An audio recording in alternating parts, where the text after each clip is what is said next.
που έχετε παρακολουθήσει τα προηγούμενα 5 χρόνια και η σημαντικότερη για τα επόμενα 10 χρόνια. Γι' αυτό και σας θέρμο παρακαλώ να την κοινοποιήσετε σε όσο το δυνατόν περισσότερα άτομα, όχι για δικιά μου χάρη, αλλά για χάρη της ελληνικής κοινωνίας. Λοιπόν, τι θα πούμε σήμερα? Θα πούμε 5 πράγματα. Θα σας διαβάσω ένα άρθρο που είχε ανέβει στο Forbes το 2016. Μετά θα σας κάνω μια πάρα πολύ σημαντική ερώτηση πάνω σε αυτό το άρθρο. Στη συνέχεια θα απαντήσουμε και θα δούμε για ποιο λόγο είμαστε όντα ύλης, ενέργειας και συχνότητας και πώς αυτά σχετίζονται με το σημερινό το βίντεο. Και στη συνέχεια θα δούμε τι έγινε τα προηγούμενα 5 χρόνια και πώς επηρέασε την ελληνική κοινωνία αλλά και τον παγκόσμιο χάρτη. Και φυσικά στο τέλος εννοείται θα σας πω πώς σκοπεύουν οι τεχνοκράτες να εφαρμόσουν παγκοσμίως το χάραγμα. Ένα χάραγμα το οποίο δεν έχει καμία απολύτως σχέση, το έχω πει αυτό εδώ και πάρα πολλές ημέρες, δεν έχει καμία απολύτως σχέση με το χριστιανικό το χάραγμα της Αποκάλυψης του Ιωάννη, που μόνο του Ιωάννη δεν είναι. Όσοι με ξέρετε και έχετε παρακολουθήσει τα βίντεο μου περί χριστιανισμού, ξέρετε και τι απόψεις έχω πάνω σε αυτό το ζήτημα. Όμως, πάνω στο θέμα της Αποκάλυψης θα ακολουθήσουν πολλά βιντεάκια στο μέλλον, οπότε κάνετε εσείς την εγγραφούλα σας, χτυπήστε φυσικά το καμπανάκι για να παίρνετε ειδοποιήσεις και φυσικά κάντε like στη σημερινή εκπομπή και όπως σας είπα και πριν, κοινοποιήστε την, γιατί επαναλαμβάνω, είναι, χωρίς εγωισμούς το λέω αυτό και αλαζονίες, είναι η σημαντικότερη εκπομπή για το τι έγινε τα προηγούμενα 5 χρόνια και για το τι μέλη γενέστε για τα επόμενα 10 ίσως και 20 χρόνια και θα καταλάβετε αμέσως τι ακριβώς εννοώ. Ξεκινάμε. Καλώς ήλθατε στο έτος 2030. Καλώς ήλθατε στην πόλη μου ή, να το πω καλύτερα, στην πόλη μας. Δεν κατέχω τίποτα, δεν έχω σπίτι, δεν έχω καμία συσκευή ή ρούχα. Ό,τι θεωρούσαμε ως προϊόν έχει γίνει πλέον υπηρεσία. Στην πόλη μας δεν πληρώνουμε ενίκιο γιατί κάποιος άλλος χρησιμοποιεί τον ελεύθερο χώρο μας, οπότε εμείς δεν τον χρειαζόμαστε. Το σαλόνι μου χρησιμοποιείται για επαγγελματικές συναντήσεις όταν δεν είμαι εγώ εκεί και απουσιάζω. Μία στο τόσο εκνευρίζομαι για το γεγονός ότι δεν έχω πραγματική ιδιωτικότητα. Πουθενά δεν μπορώ να πάω και να μην είμαι εγγεγραμμένος. Ξέρω ότι κάπου καταγράφονται όλα όσα σκέφτομαι και ονειρεύομαι. Ελπίζω μόνο ότι κανείς δεν θα το χρησιμοποιήσει εναντίον μου. Συνολικά είναι μια καλή ζωή. Αυτό που σας διάβασα δεν είναι φυσικά δικό μου, ούτε είναι κάτι το οποίο το συμμερίζομαι. Τι είναι όμως αυτό, ξέρετε? Είναι άρθρο το οποίο γράφτηκε από την Ida Auken για το Forbes, το γνωστό περιοδικό. Γράφτηκε το 2016 από την ομάδα στρατηγικής ηγεσίας του Παγκόσμιου Οικονομικού Φόρουμ. Εν τω μεταξύ, κάποιες λεξούλες να ξέρετε, θα τις λέω εμέσως πλην σαφώς, δεν θα τις λέω έξω από τα δόντια, γιατί καταλαβαίνετε ότι ο αλγόριθμος πλέον δυστυχώς τα πιάνει όλα και κινδυνεύω μέχρι και να μου κατεβάσουν το κανάλι αν πω κάποιες συγκεκριμένες λεξούλες ξανά και ξανά και τις πιάσει. Οπότε ελπίζω εσείς από τα συμφραζόμενά μου να καταλαβαίνετε τι ακριβώς είναι αυτό το οποίο θέλω να πω. Αυτό λοιπόν το άρθρο της Ida Auken τι μας λέει? Ότι τα επόμενα χρόνια, και δεν το γράφει με τυχαία, έτσι, επαναλαμβάνω, το γράφει για την ομάδα στρατηγικής ηγεσίας του Παγκόσμιου Οικονομικού Φόρουμ και αναφέρεται για το 2030. Που σημαίνει τι? Ότι σκοπεύουν πολύ πιο σύντομα από ό,τι πιστεύαμε,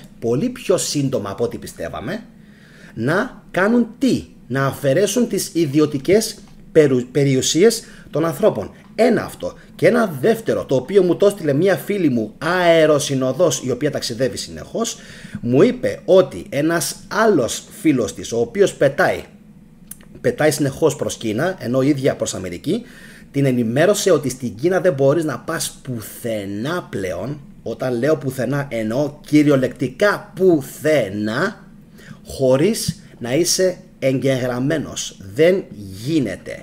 Και τώρα ερχόμαστε στη σημαντική ερώτηση, που είναι το δεύτερο μέρος της σημερινής εκπομπής, το οποίο ήθελα να σας θέσω, το ερώτημα. Εάν νοικιάζετε τα πάντα και δεν έχετε δική σας ιδιωτική περιουσία, όπως συμβαίνει π.χ. τελευταία και με τα Airbnb, τότε σε ποιον ανήκουν όλα αυτά τα πράγματα που χρησιμοποιείτε? Φυσικά στην τεχνοκρατική ελίτ, η οποία κατέχει όλους τους ενεργειακούς πόρους, μας ενημερώνει ο Τζόζεφ Μερκόλα. Τον ξέρετε, ένας από τους πιο κυνηγημένους εναλλακτικούς ιατρούς της Αμερικής. Όπως λοιπόν γίνεται αντιληπτό, το γεγονός ότι δεν θα έχουμε δικιά μας περιουσία θα σημαίνει ότι αυτή η περιουσία και αυτές οι υπηρεσίες θα ανήκουν οπωσδήποτε σε κάποιους άλλους. Αυτοί οι άλλοι λοιπόν είναι αυτοί οι οποίοι θέλουν να έχουν το πάνω χέρι της εξουσίας. Γιατί τους λείπει εξουσία, τους λείπει μήπως το χρήμα? Όχι, δεν τους λείπει τίποτα από όλα αυτά. Κι όμως έχουν αυτήν την τάση να συλλέγουν συνεχώς περισσότερες εξουσίες σε λιγότερα χέρια οι ολιγάρχες, και θα το δούμε σε λίγο. Τώρα, κρατηθείτε με αυτό που θα σας πω, κρατηθείτε, γιατί αυτοί οι παγκόσμιοι ολιγάρχες έχουν επηρεαστεί από την αποκάλυψη του Ιωάννη. Και αυτό δεν το λέω τυχαία, θα καταλάβετε αμέσως τι εννοώ. Είναι τόσο πορωμένοι στο να δικαιώσουν αυτήν την προφητεία, ενώ για μένα αυτή η προφητεία αφορούσε εκείνη την εποχή και φυσικά δεν επαληθεύτηκε ποτέ και ούτε πρόκειται, γιατί έλεγε θα έρθω σύντομα, δεν ήρθε ποτέ φυσικά. Λοιπόν, εν τούτης, αυτοί οι άνθρωποι, επειδή ανήκουν σε αυτήν την θρησκεία, ειδικά στην Αμερική, προσπαθούν με νύχια και με δόντια να την κάνουν πράξη, και θα το καταλάβετε αμέσως. Γιατί? Θυμάστε που σας έλεγα πριν από λίγο για τους λεγόμενους ενεργειακούς πόρους? Μια τέτοια μορφή ενεργειακού πόρου μας ενημερώνει πάλι ο Μερκόλα, που προφανώς σκοπεύουν να συλλέξουν οι σύγχρονοι τεχνοκράτες. Κρατήστε την αναπνοή σας, είναι το ανθρώπινο σώμα. Καλά ακούσατε, το ανθρώπινο σώμα. Ως ένα μόνο παράδειγμα, το διεθνές δίπλωμα ευρεσιτεχνίας της Microsoft. Σε ποιον ανήκει η Microsoft? Ωραία, πάμε παρακάτω. Δείτε λίγο τι κωδικό έχει. Με τον κωδικό WO δηλαδή 2020/060606, όλος τυχαίος δηλαδή, παιδιά είναι απίστευτο, όλος τυχαίος, το δίπλωμα ευρεσιτεχνίας της Microsoft που ανήκει σε κάποιον πήρε τον κωδικό WO 2020/060606. Πόσο τυχαίο μπορεί να θεωρηθεί αυτό το γεγονός? Προσωπική μου γνώμη φυσικά καθόλου, μιας και αυτοί οι άνθρωποι, επαναλαμβάνω, είναι επηρεασμένοι από αυτά τα κείμενα, τα οποία εγώ προσωπικά τα έχω απορρίψει και με τα επιχειρήματά μου καταρρίψει άπειρες φορές στην συγκεκριμένη λίστα αναπαραγωγής που έχω στο κανάλι μου για το χριστιανισμό, την οποία πρέπει οπωσδήποτε να την παρακολουθήσετε όλοι όσοι θέλετε να ξυπνήσετε και να αφυπνιστείτε από τον ύπνο που μας έχουν ρίξει. Λοιπόν, τώρα, αυτό το δίπλωμα ευρεσιτεχνίας της Microsoft τι κάνει, ξέρετε? Περιγράφει ένα σύστημα κρυπτονομισμάτων που θα χρησιμοποιεί δεδομένα σωματικής δραστηριότητας. Δεδομένα σωματικής δραστηριότητας. Αυτό το δίπλωμα ευρεσιτεχνίας θα μετατρέψει ουσιαστικά τους ανθρώπους σε τι? Σε ρομπότ. Οι άνθρωποι ουσιαστικά θα κατέβουν στο επίπεδο των αλόγιστων drones που θα περνούν τις μέρες τους εκτελώντας εργασίες που παρέχονται αυτόματα, όπως για παράδειγμα μια εφαρμογή για κινητά τηλέφωνα με αντάλλαγμα ένα βραβείο κρυπτονομισμάτων. Αυτή θα είναι δηλαδή η αμοιβή μας. Βραβείο κρυπτονομισμάτων, ή τουλάχιστον αυτό οραματίζεται να κάνει στο σχετικά κοντινό μέλλον η Microsoft. Λοιπόν, θα ήθελα πάρα πολύ να δω τι έχετε να γράψετε πάνω σε αυτά που σας διάβασα μόλις τώρα, φυσικά πόσο τυχαία τα θεωρείτε και φυσικά πόσο κατευθυνόμενα είναι και από πού είναι. Τώρα θα σας διαβάσω κάτι το οποίο είναι ίσως η πρώτη φορά που θα παίξει στην Ελλάδα. Δεν νομίζω να το έχετε δει κάπου αλλού και θα πάθετε όλοι σοκ. Σας είπα λίγο πιο πριν ότι είμαστε όντα ύλης, ενέργειας και συχνότητας. Σωστά. Όντα ύλης, ενέργειας και συχνότητας. Και επηρεαζόμαστε από τις συχνότητες. Αυτή τη στιγμή που κάνω εγώ τώρα το live stream, επηρεάζομαι και από το Wi-Fi και από το ψυγείο και από ένα σωρό άλλα πράγματα τα οποία εκπέμπουν τι? Ηλεκτρομαγνητισμό τριγύρω μου. Σωστά μέχρι εδώ? Λοιπόν, πάμε παρακάτω. Όπως όλα τα πράγματα στον κόσμο μας, το σώμα μας και κάθε όργανο και ιστός, κρατηθείτε, έχουν την δική τους ξεχωριστή συχνότητα. Όταν τελειώσω αυτήν την ενότητα, θα πείτε τι είπες τώρα, είναι δυνατόν να έχουν γίνει όλα αυτά τα πράγματα τα προηγούμενα 5 χρόνια? Επειδή δυστυχώς δεν μπορώ κάποιες λεξούλες να τις πω, θα πρέπει να βάλετε το μυαλό σας λίγο παραπάνω, δυστυχώς, να δουλέψει για να καταλάβετε πού το πηγαίνω και τι θέλω να μεταφέρω. Πιστεύω, εξυπνήστε, θα το καταλάβετε. Πάμε. Ο αείμνηστος Bruce Tainio της Tainio Technologies, ενός ανεξάρτητου τμήματος του Eastern State University της Washington, κατασκεύασε την πρώτη συσκευή παρακολούθησης συχνοτήτων στον κόσμο και χρησιμοποιώντας την, κρατηθείτε, προσδιορίσε ότι η μέση συχνότητα του ανθρώπινου σώματος κατά τη διάρκεια της ημέρας είναι 62 έως 68 Hz. Όταν η συχνότητα πέσει στα 58 Hz, εμφανίζονται συμπτώματα γρίπης και κρυολογήματος. Όταν η συχνότητα πέσει στα 55 Hz, έχουμε διαταραχές όπως η κάντιτα. Στα 52 διαπιστώθηκε ότι είχαμε ξέσπασμα Epstein-Barr και στα 42 Hz είχαμε εκδήλωση καρκίνου. Τώρα, δεν χρειάζεται να σας πω ότι θα πρέπει να πέσει το μάτι σας οπωσδήποτε. Εκεί που γράφει στα 58 Hz εμφανίζονται συμπτώματα γρίπης και κρυολογήματος. Γρίπης και κρυολογήματος στα 58 Hz. Και επειδή ξέρετε ότι δεν μπορώ, όπως σας είπα και πριν, κάποια πράγματα να τα πω, κάποιες λεξούλες, γιατί θα με τιμωρήσει κατευθείαν το YouTube και ο αλγόριθμος, καταλαβαίνετε ότι τα προηγούμενα 4 χρόνια υπάρχει πολύ μεγάλο ενδεχόμενο κάποιοι, θα προσπαθήσω να τα πω αργά, κατανοητά και έμεσα, κάποιοι προσπάθησαν να αρρωστήσουν την ανθρωπότητα με κάτι και υπάρχει πολύ μεγάλο ενδεχόμενο, εκτός από αυτό που κάνανε σε κάποια εργαστήρια σε ένα μέρος μακριά από εδώ, με την οπλοποίηση που κάνανε, γιατί κάνανε οπλοποίηση, κάνανε, το ξέρουμε, είναι επιβεβαιωμένο ότι κάνανε οπλοποίηση σε κάποια πράγματα τα οποία δεν μπορώ τώρα να τα πω. Κάνανε, είναι σίγουρο, το έχουν βρει αυτό, ξέρετε εσείς. Λοιπόν, οι συχνότητες όμως υπάρχει ενδεχόμενο να χρησιμοποιήθηκαν παράλληλα, προσέξτε λίγο τη λέξη, παράλληλα, και συχνότητες. Υπάρχει.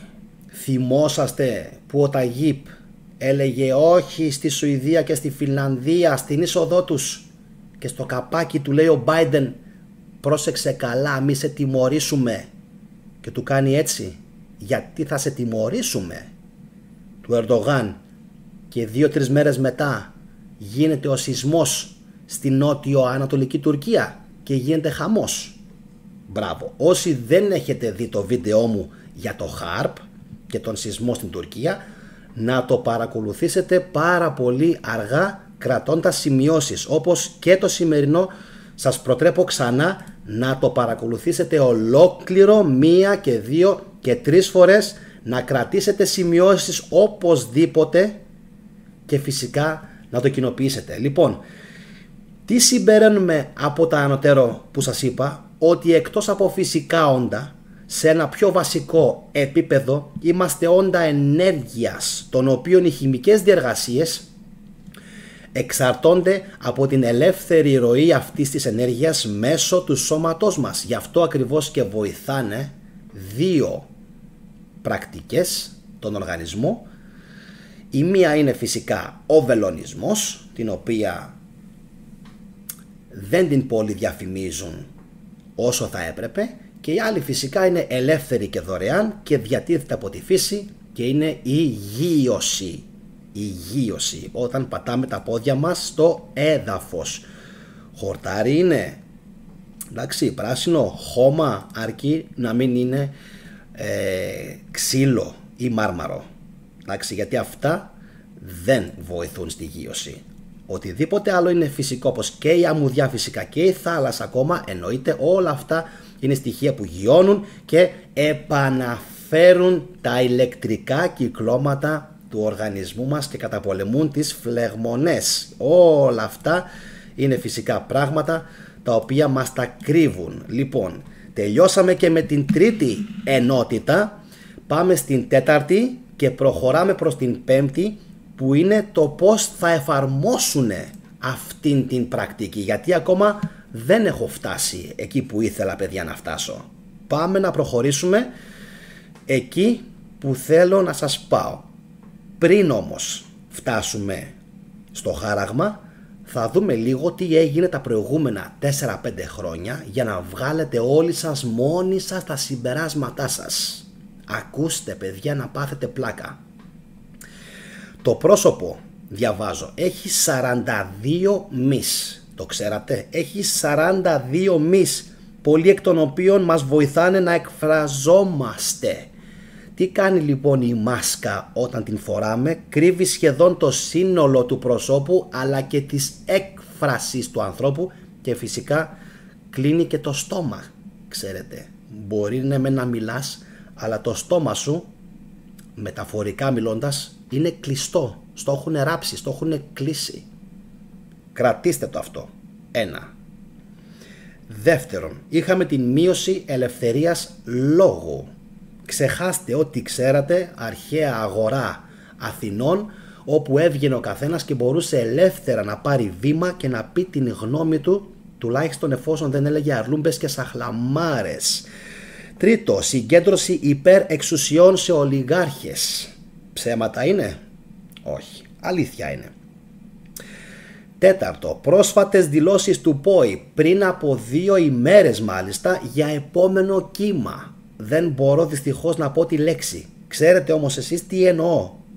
Αυτό είναι το νούμερο 4. 5. Ο σκοτεινός ρόλος της κυβέρνησης της ιατραρχίας. Θα σας πω αμέσως τι είναι αυτό. Ελάχιστες φωνές αντιστάθηκαν παρόμοια συμβάντα και παρόμοιες συμπεριφορές είχαμε από γιατρούς του Τρίτου Ράιχ.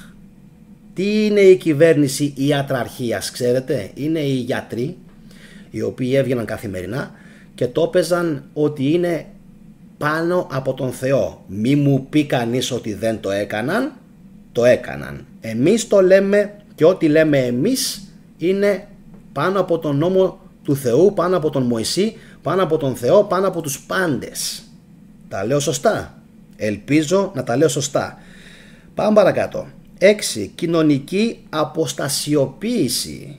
Τώρα αυτά που σας λέω όλα αυτά που σας λέω σχετίζονται με το τι έγινε, σχετίζονται με το τι θα γίνει στο μέλλον, γιατί όλα αυτά θα τα ξαναβλέπουμε μπροστά μας, και φυσικά κατοίκον περιορισμοί. Όλα αυτά που σας λέω τώρα, είμαι στο νούμερο 6, όλα αυτά που σας λέω είναι η προετοιμασία για αυτό που θέλω να σας πω μετά. Πώς θα το εφαρμόσουν όλο αυτό. Θα πάθετε πλάκα.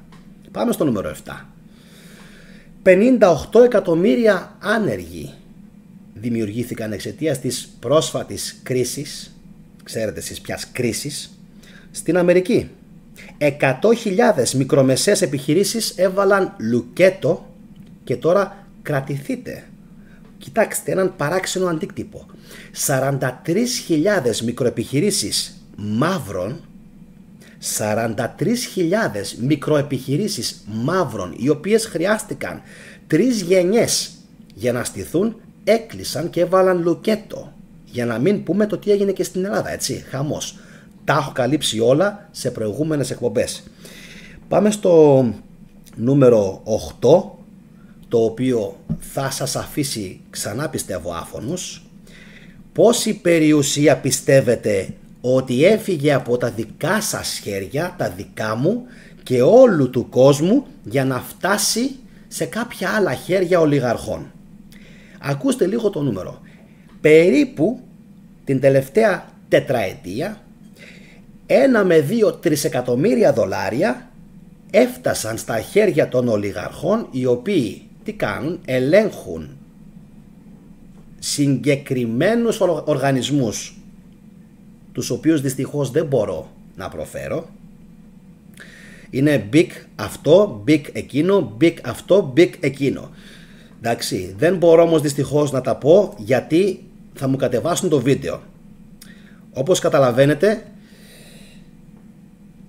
αυτά τα χρήματα κατέληξαν στις τσέπες μερικών ολιγαρχών ανά τον πλανήτη και έφυγαν από μας και πήγαν κάπου αλλού.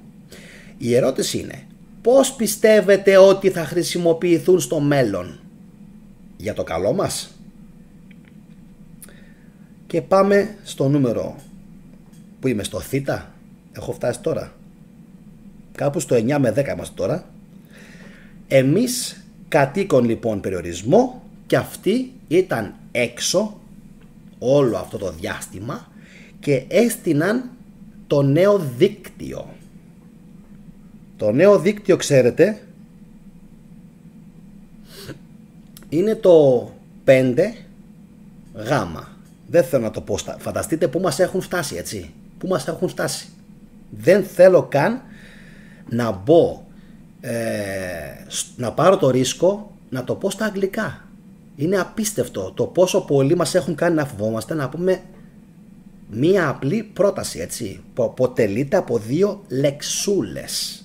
Λοιπόν, εμείς λοιπόν όσο κλεινόμασταν μέσα, αυτοί έξω περνούσαν κάποια νέα δίκτυα, εντάξει, τα οποία υπήρχε το 3, υπήρχε το 4 και τώρα θέλουν να πάνε στο 5.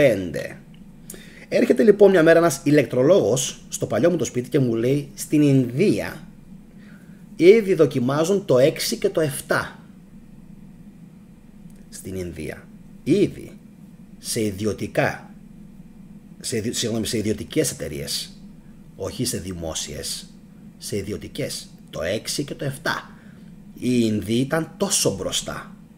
Λοιπόν, τώρα, έχοντας αναφέρει όλα αυτά, φτάνω στην κορυφή. Και δεν είναι άλλη από το πώς θα εφαρμόσουν το χάραγμα. Το οποίο αυτό το χάραγμα στην ουσία θα είναι ο απόλυτος συγκεντρωτισμός εξουσίας. Αυτό που θα σας πω σήμερα ενδεχομένως να μην σας το έχει πει κάποιος, αλλά είναι κάτι το οποίο ένας άνθρωπος ο οποίος έχει λογική μπορούσε να το καταλάβει, αδερφέ. Μπορούσε να το περιμένει. Ήταν τόσο εύκολο να το μαντέψουμε, αλλά κανείς δεν πήγε στη διαδικασία να το σκεφτεί. Επειδή όμως αυτές όλες οι εταιρείες είναι πάρα πολύ μπροστά από εμάς, δείτε τι σκαρφίστηκαν και πώς θα προσπαθήσουν να μας κάνουν να το εφαρμόσουμε.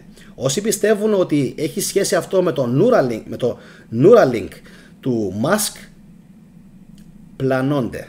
Γιατί ο Musk θέλει μόνο να το χρησιμοποιήσει για ασθένειες. Και μάλιστα πριν από λίγες ημέρες ανακοινώθηκε για πρώτη φορά ότι ένας άνθρωπος ο οποίος έπασχε από κάποιες ζημιές στο νευρολογικές και δεν μπορούσε να περπατήσει πρώτη φορά με τη βοήθεια τεχνητής νοημοσύνης, υποστηριζόμενου φυσικά από τον Elon Musk, κατάφερε και περπάτησε.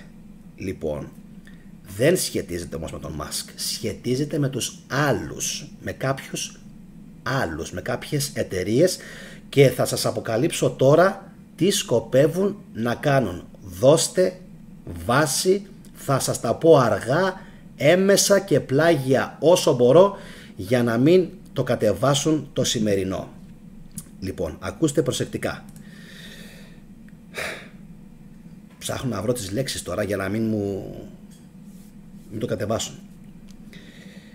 Την επόμενη φορά και τις επόμενες φορές που θα ξεσπάσει αυτό που ξέσπασε το 19 μέχρι το 22-23, ξέρετε εσείς ποιο ήτανε, θα έρθουν λοιπόν και θα πούν στον κόσμο το εξής.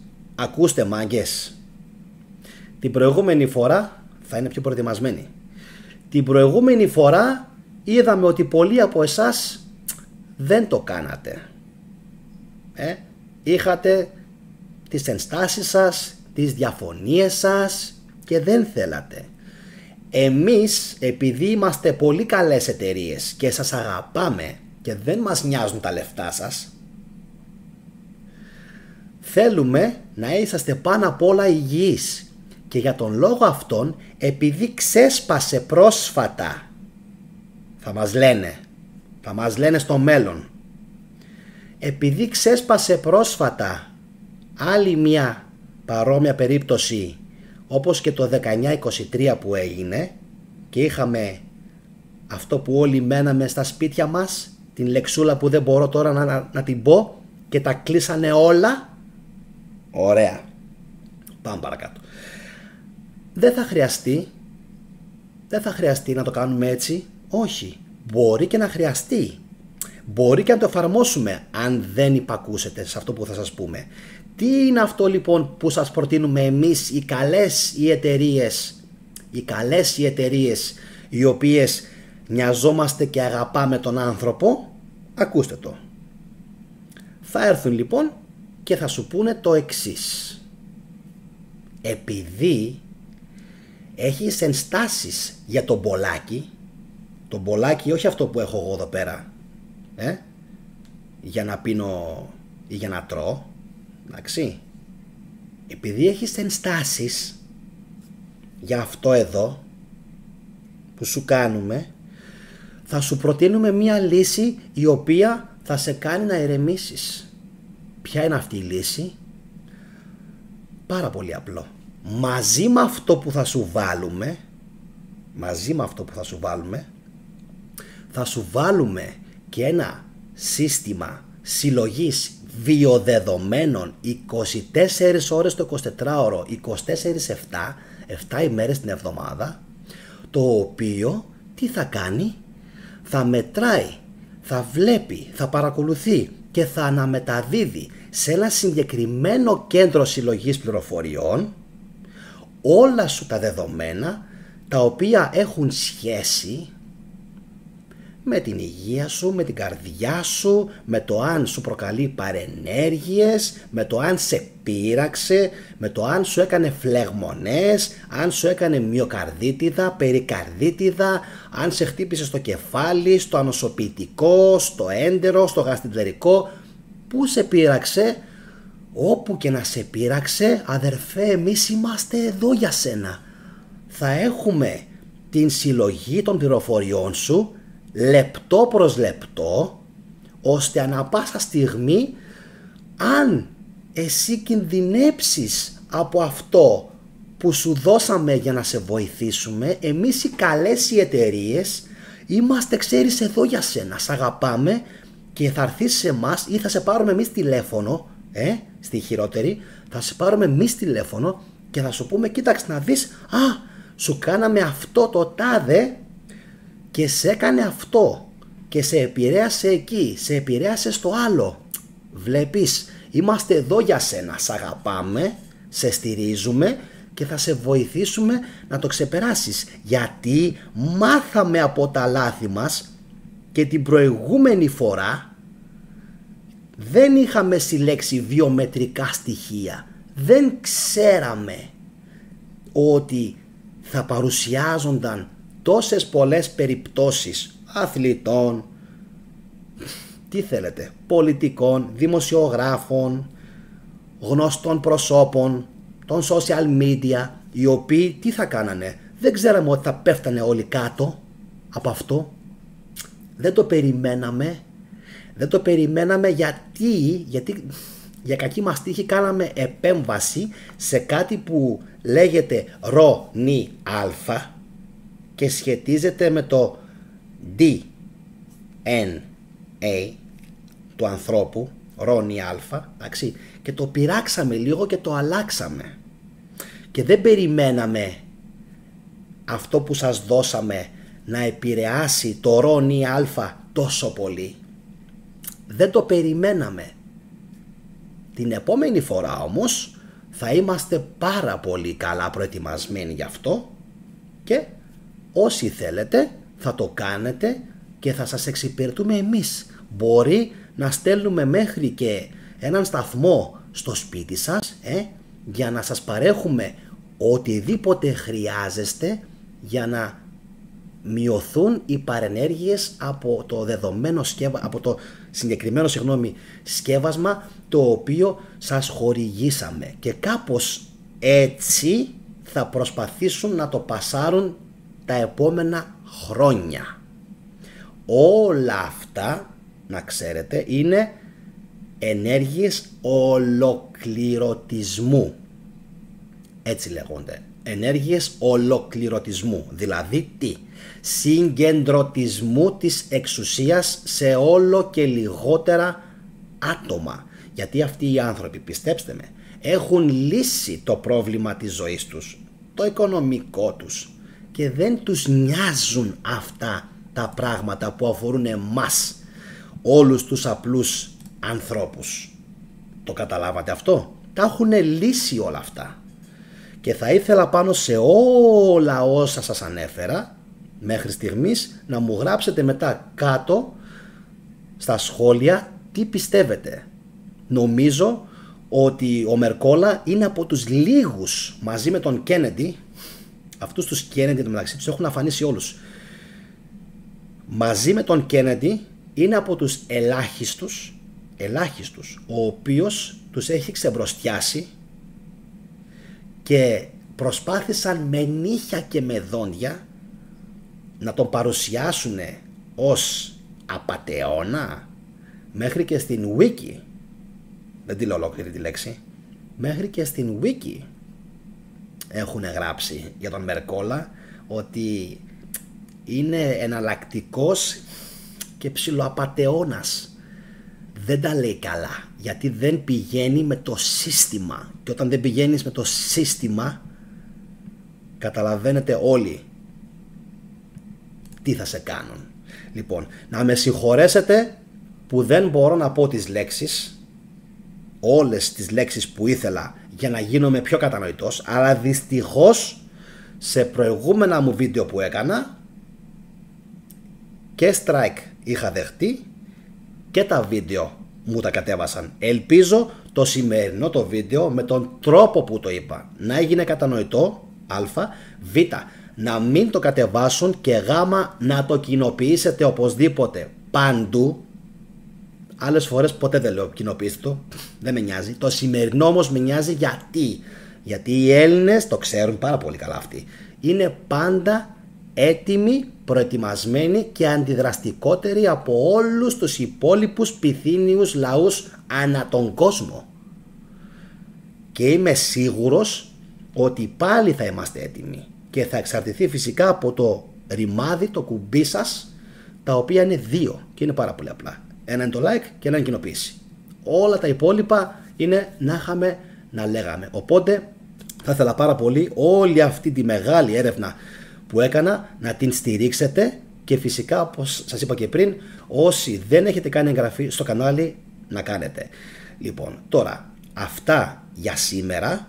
Αύριο το βράδυ, πάλι την ίδια ώρα, θα έχουμε μια εκπομπή. Εσείς όπως πάντα συνεχίστε να παρακολουθείτε βίντεο στο κανάλι της θετικής ντοπαμίνης. Τα σέβη μου, να είστε όλοι καλά. Ευχαριστώ πάρα πολύ όσους πήραν μέρος στην ζωντανή συζήτηση. Εύχομαι σε όλους ένα όμορφο βράδυ και καλή συνέχεια και φυσικά να παραμείνετε όλοι σε εγρήγορση και αφυπνισμένοι. Τα σέβη μου. Αυτά από μένα. Καλό βράδυ από την όμορφη Θεσσαλονίκη. Καληνύχτα.